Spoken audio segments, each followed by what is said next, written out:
Hello, everyone.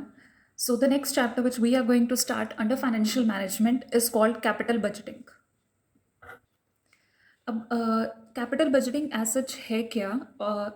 Normally हमने अभी तक जितने भी चैप्टर्स किए हैं, हमने ये देखा है कि हम पैसा कहाँ से रेज़ कर रहे हैं, किस कॉस्ट पर रेज़ कर रहे हैं और जो भी हमारे पास अर्निंग्स आती हैं, हम उनको डिविडेंड की फॉर्म में कैसे यूज़ करते हैं। या फिर हमने अभी तक वर्किंग कैपिटल मतलब शॉर्ट टर्म नीड्स के फाइनेंसिंग के बारे में एक चैप्टर स्टडी किया था।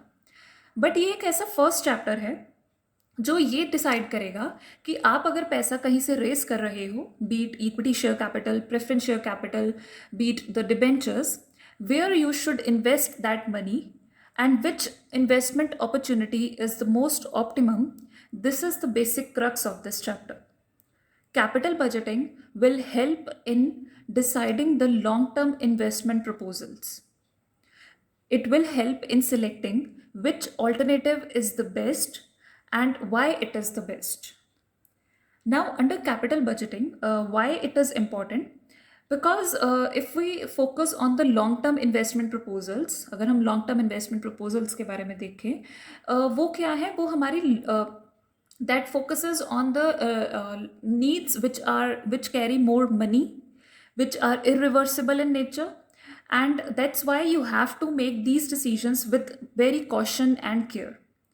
सो जब भी आपके कैपिटल बजटिंग के डिसीजंस होते हैं, various methods are followed to decide which of the investment proposal is the best. अब यहाँ पर डिफरेंट मेथड्स जो हैं हम ग्रेजुअली उनके ऊपर पढ़ेंगे, उनके बारे में रीड आउट करेंगे. The very first method which we are going to study today is called your पे back method. It is the very first method of capital budgeting, पे बैक पीरियड मेथड. अब ये मेथड कहता क्या है? पे back period का normally meaning ये होता है कि अगर आप किसी भी सोर्स में पैसा लगा रहे हो और वो सोर्स आपको फटाफट से आपकी कॉस्ट कब कवर करके देगा. लेट्स सपोज मैंने अपने किसी भी एक फिक्स्ड एसेट को परचेज किया है या किसी इन्वेस्टमेंट में पैसा लगाया है, तो अगर मैंने कोई फिक्स्ड एसेट परचेज किया है, कोई मशीनरी परचेज की है, तो वो मशीनरी मुझे कब अपनी अर्निंग्स देगी और कितने टाइम के बीच बीच में मैं उसके ऊपर लगी कॉस्ट को उसी की अर्निंग से कवर कर पाऊंगी. दैट इज कॉल्ड योर पे back period. Pay back period means the period in which जो भी आप टोटल एक्सपेंडिचर कर रहे हो, चाहे अपनी मशीनरी के ऊपर या फिर आप कोई भी इन्वेस्टमेंट कर रहे हो किसी परमानेंट एसेट में, वो आपको पे बैक कर रहा है. मतलब वो अपनी कॉस्ट को खुद ही कवर कर रहा है. जो जितना जल्दी अपनी कॉस्ट को कवर करेगा, दैट इज मोर प्रॉफिटेबल, और उसी को ही चूज किया जाता है as your investment proposal. So the more earlier the पे back period is, the more convenient the project is. अब पे बैक पीरियड में होता क्या है, हम एक पे बैक पीरियड निकालते हैं, उसको निकालने के कुछ स्टेप्स को फॉलो किया जाता है. Those are not the steps, but आपको कुछ बेसिक रिक्वायरमेंट्स हैं जो पे बैक पीरियड मेथड को अप्लाई करने के लिए चाहिए. अब वेरी फर्स्ट जो यहाँ पर मैंशनड है, that is you have to calculate annual net earnings, या जिनको कैश इनफ्लोज भी बोला जाता है. Now be very careful what I have written here. Very first is annual. Annual का मतलब आपको ईयरली निकालना है, नेट अर्निंग्स निकालनी है. सेकेंड थिंग इज आपको सिर्फ और सिर्फ कैश अर्निंग्स ही लेनी है. तो आपको नेट एनुअल अर्निंग्स या फिर cash inflows, which is the second name of that, आपको ये सबसे पहले निकालना है. अब क्योंकि ये एक कैश इनफ्लो है, तो इसमें हमें कैश एक्सपेंडिचर्स के ऊपर ही फोकस करना होगा. तो जो ये कैश इनफ्लोज हैं, ये कैसे निकाले जाते हैं या इनको कैसे डिफाइन किया जाए? Cash inflows should be profits. वो प्रॉफिट्स कौन से? Before depreciation and after taxes. हम नॉर्मली देखते हैं, हम P&L अकाउंट बनाते हैं, वहाँ से जो भी हमारा प्रॉफिट आता है हम उसको कंसीडर करेंगे. बट वो जो प्रॉफिट होता है, हमें ये ध्यान में रखना है कि P&L अकाउंट बनाते वक्त हमारा डेप्रिसिएशन का खर्चा भी गया होगा. अब डेप्रिसिएशन तो एक नॉन कैश एक्सपेंडिचर होता है. हमें यहाँ पर वो इन्फ्लोज चाहिए जो कैश इन्फ्लोज हैं. इसी वजह से जो भी आपके प्रॉफिट्स आते हैं फ्रॉम योर P&L अकाउंट, आप उनको अब एडजस्ट करते हो अकॉर्डिंग टू योर नीड्स. उनको आपको किस में कन्वर्ट करना है? बिफोर डेप्रिसिएशन में एंड आफ्टर टैक्सेस में. मतलब उसमें डेप्रिसिएशन सब्ट्रैक्ट नहीं होना चाहिए, बट टैक्सेस सब्ट्रैक्ट होने चाहिए. अब ये कन्फ्यूजन रहती है कि ऐसा कैसे पॉसिबल है। बिकॉज जब भी हम अपने प्रॉफिट्स निकालेंगे, हमारा जो P&L अकाउंट बनता है उसकी जो डेबिट साइड बनती है, इसमें तो पहले हमारा डेप्रिसिएशन भी माइनस होता है, जो अर्निंग्स आती है उसके ऊपर हम अपना टैक्स लगाते हैं। तो इसका मतलब डेप्रिसिएशन तो पहले ही लग चुका होगा। अब आफ्टर टैक्सेस बिफोर डेप्रिसिएशन कैसे निकालें, उसके लिए हमारे वर्किंग नोट्स बनते हैं, which we will be covering in our further videos.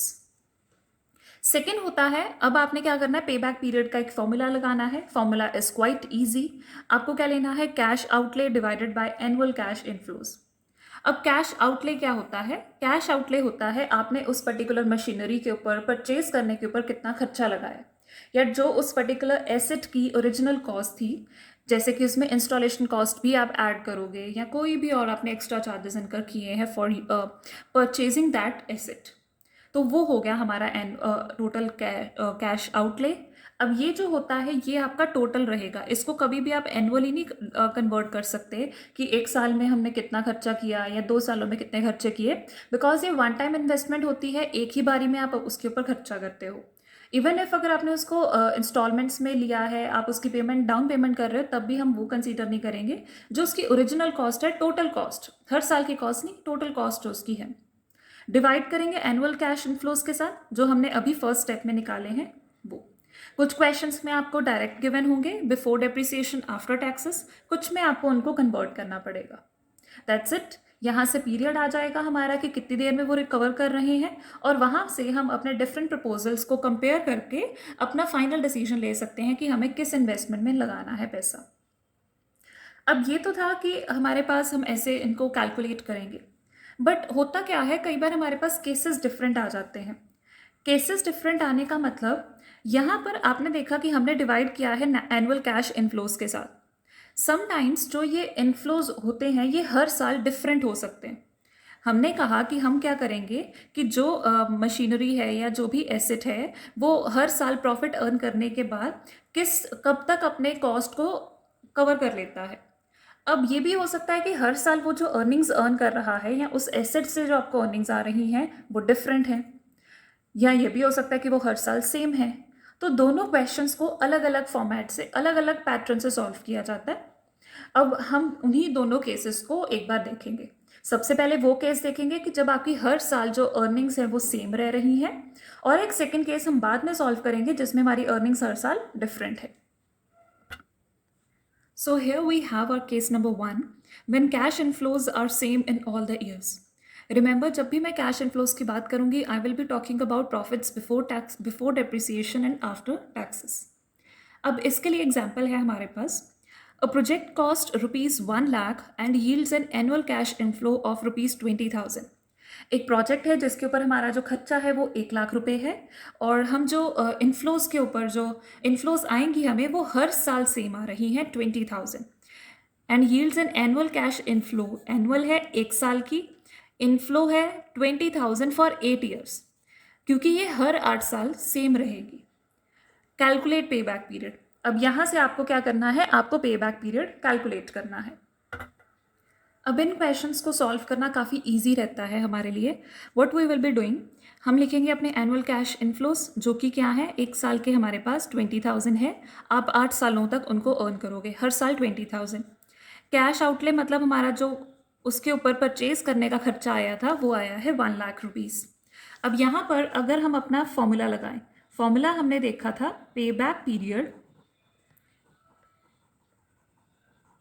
Is equal to your cash outlay, जो भी आपने खर्चा लगाया है उसके ऊपर परचेज करने के लिए, divided by your annual cash inflows. ये काफ़ी इजी रहता है इसको कैलकुलेट करना जब आपके इनफ्लोज हर साल सेम है। तो यहाँ पर हमारा जो कैश आउटले है वो है 1 लाख रुपीज़, और जो हमारी एनुअल इनफ्लोज हैं वो है 20,000 रुपीज़। दैट मीन्स जो हमारा पे बैक पीरियड आएगा वो आएगा यहाँ पर 5, और इसको हम ईयर्स में लिखेंगे, वाई ईयर्स, हमने जो लिया है अर्निंग्स ली हैं वो ईयरली बेसिस पर ली हैं। सो हमारा जो पे बैक पीरियड आ गया यहाँ पर, that is equal to your 5 years. Very simple, very easy way of solving your question, और नॉर्मली पे बैक पीरियड काफ़ी ईजी रहता है सॉल्व करना। So now we will be doing the case 2 when your earnings are not same all the years. So, discussing about the case 2, when cash inflows are not equal in all the years, means हमारे जो भी annual cash inflows हैं उनकी value अगर जितने भी years उसने income earn करनी है वो सेम नहीं है, तो उन केसेस में हम क्वेश्चंस को कैसे सॉल्व करेंगे.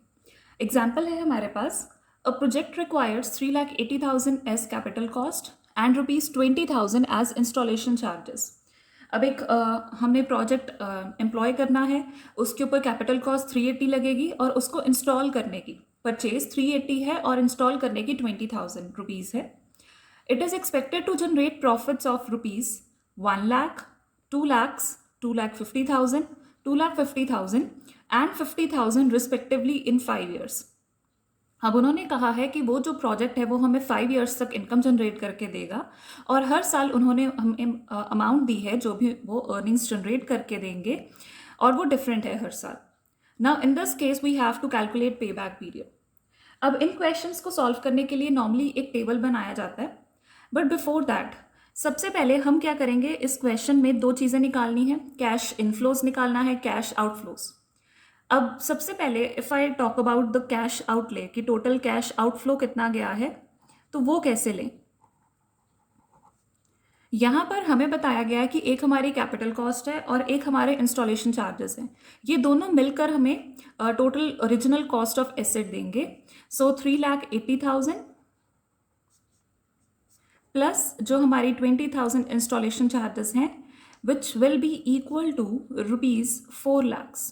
तो हमने जो एसेट या प्रोजेक्ट परचेज किया है वो 4 लाख रुपीज़ का परचेज किया है और हमने अब क्या है इसी पर्टिकुलर कॉस्ट को रिकवर करना है कि वो कितने टाइम तक कवर करते हैं.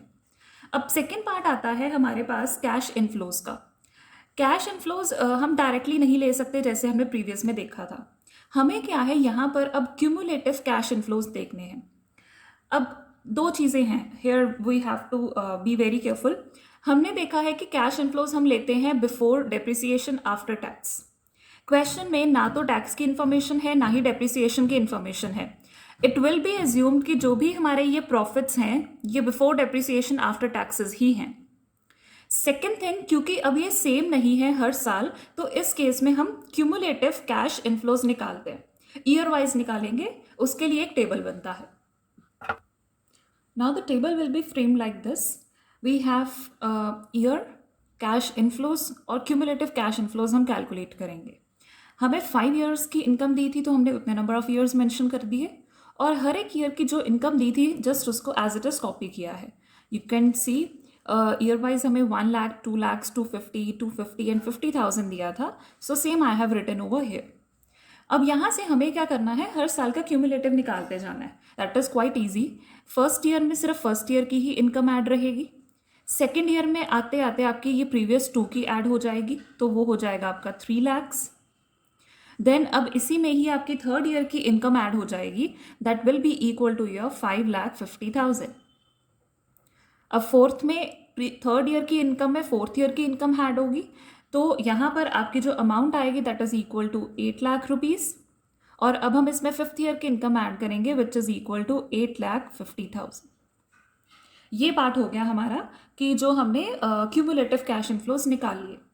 अब हमें क्या करना है, नाउ वी विल सी कि जो हमारा ये कैश आउटले है, ये जो अमाउंट है ये किस पर्टिकुलर ईयर में आकर कंप्लीट हो रही है. हमारी अमाउंट है 4 लाख रुपीज़. हम चेक करेंगे कि हमारे जो ये क्यूमुलेटिव कैश इनफ्लोज हैं वहाँ पर क्या एग्जैक्टली 4 लाख रुपीज़ की वैल्यू आ रही है या नहीं आ रही. So if we are noticing तो 4 लाख रुपीज़ डायरेक्ट नहीं आ रहे. इसका मतलब हमारा जो आंसर आएगा वो एग्जैक्ट ईयर नहीं होगा, कुछ 3 years, 2 years, 4 years और कुछ मंथ्स में वो रिकवर करेगा. वो अभी आपको पता चल जाएगा कैसे. तो अब आपको क्या करना है, क्योंकि एग्जैक्टली 4 lakhs इनकम नहीं है, हम क्या है एक फिगर लेंगे जो नियर बाय आपके 4 lakhs होगी. मतलब 4 lakhs आपकी किन 2 लिमिट्स के बीच में आ रहा है. अगर हम देखें तो हमारा 4 lakh इन पर्टिकुलर 2 लिमिट्स के बीच में आएगा. मतलब हमारी जो कॉस्ट है वो सेकेंड ईयर और थर्ड ईयर के विद इन रिकवर होगी.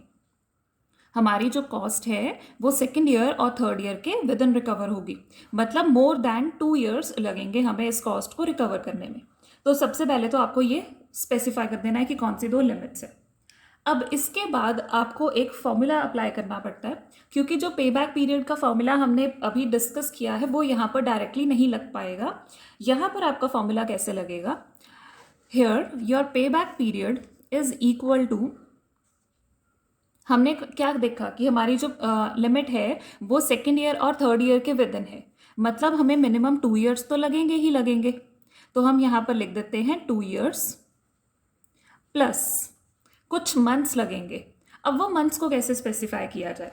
मंथ्स को स्पेसिफाई करने के लिए what I am writing here as ₹1 lakh divided by, now divide कर रही हूँ मैं 2,50,000 के साथ। अब ये कौन सी टर्म्स आई या कैसे आई? आपका जो अपर पार्ट होगा वो होता है difference between your cash outlay, जो कि हमारा क्या है 4 lakhs, और जो सेकेंड टर्म आती है वो होगी आपकी 3 lakhs। जिस ईयर को आपने कंसीडर किया है कि मिनिमम वो ईयर तो लगना ही लगना है, हमने 2 ईयर्स कंसीडर किए हैं क्योंकि हमें पता है कि विद इन दिस आएगा, तो 2 ईयर्स आएंगे और प्लस कुछ मंथ्स आएंगे। तो cash outlay minus cumulative cash inflows of minimum year और द लीस्ट ईयर 3 lakhs, हमारा आंसर आ गया 1 लाख। अब ये वाली टर्म कैसे आई?